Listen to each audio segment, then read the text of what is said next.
आपल्याकडे 101 रुपये आहे. 101 रुपयाची पावती फाळून घ्या आपल्या नावाची, काही विषय नाही. तुम्ही वर्गणी घेतली 14 एप्रिलचा पुरा हिशोब लागला आम्हाला. आजी आम्ही 14 एप्रिलच्या वर्गणीसाठी आलो होतो. आले 14 एप्रिलच्या वर्गणीले बरं झालं आले, मी पैसे लावूनच ठेवले. बरं, वर्गणी किती द्यायला लागेल? आजी आम्ही घरपीचच्या वर्गणी 1000 रुपये ठेवलेली आहे, पण तुझ्या परीनं तुला जेवढे द्यायचे तू तेवढेच दे. 1500 रुपये पगार आला, ते पैसे मी लावूनच ठेवले. ते बरं झालं तुम्ही आले बाबा वर्गणी. बरं थांब आणतो. हे घ्या पैसे.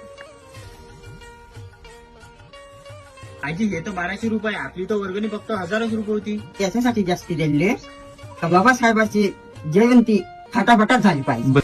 जय भीम आजी. जय भीम.